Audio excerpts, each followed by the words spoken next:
করে চলেন। আর বাংলার মুসলমানদের ভোট, আমরা আজকে 37% বাংলায় আছি মুসলমানরা, ভোট আছে 30%-এর বেশি। 30%-এর শতকরা 100টা ভোটের মধ্যে 30% মুসলমান ভোট, 70% অমুসলিমদের ভোট, হিন্দু ভাইদের। কিন্তু আমরা ভোটের যেদিন পোল হয় সেদিন আমরা কিন্তু 30% থাকি না, আমরা 40%-এ চলে যান। কি করে? এখানে যত ভাই আছেন একটু সুস্থ মাথায়, বিশেষ করে ইয়ং জেনারেশনকে বলছি, শিক্ষিত ভাইদের বলছি, যে কোনো মুসলমান বুথে 1000 ভোট থাকে। সকালবেলায় 7টার সময় ভোট পোল হয়, প্রিজাইডিং অফিসাররা, পোলিং অফিসাররা আগের দিন চলে আসে, কেন্দ্রীয় বাহিনীও চলে আসে।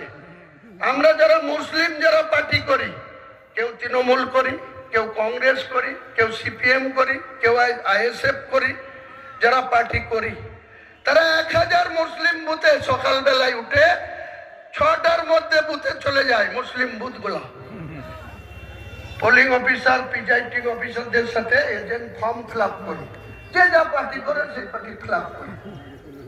ভোটের শেষে, সারাদিন পোলের শেষে কি হয়, যে কোনো 1000 মুসলিম বুথে মিনিমাম 80%, ম্যাক্সিমাম 88%, অর্থাৎ শতকরা 1000-এর ভিতরে 800, 850, 8200, 820, 30, 40, এমনকি 880 পর্যন্ত পোল হয়, 88 পর্যন্ত। আমি তো গত 2024-এ ইউসুফের ভোট করতে গিয়ে আমার নিজের বুথে, দুটো বুথে 1665 ভোট ছিল, 1420 পোল করে দিলাম, 90%। আমারই পাশে উল্টো দিকে তৃণমূলের একজন ব্লক সভাপতি, তার নাম গোলক ব্যানার্জি, তাকে সরিয়ে দিচ্ছে কদিন আগে, প্রমোশন হয়েছে তার জেলায়। এই তাহেরের খুব প্রিয়, তাহের খানে, সেই গোলক ব্যানার্জি 987 ভোট, মানিক কহার, সারিঙ্গি সুন্দরী, এখানে আমরা পড়াশোনা করেছি। পোল কত জানবেন? মাত্র 65%। তাহলে আমরা 90% পোল করিয়ে দিলাম, 1665 ভোটের ভিতরে 90%। তাহলে পার্সেন্টেজটা কোথায় গিয়ে দাঁড়ালো? আর 89 ভোটে 62% ভোট কে পেল? সেই ব্লকের ব্লক সভাপতি গোলক ব্যানার্জি ওরফে টুটুল ভোট পেয়েছে 500 কত বিজেপি, 534 না কত, 200 কত অধীর চৌধুরী। আর এই তৃণমূলকে মাত্র 42টা ভোট দিচ্ছে ইউসুফ পাঠানকে। আর তাকেই নেতা মানতে হবে। এই মমতা ব্যানার্জি, আবু তাহের খানরা এই ধরনের দ্বিচারিতা গোটা জেলায় চালাচ্ছে, গোটা জেলায় চালাচ্ছে।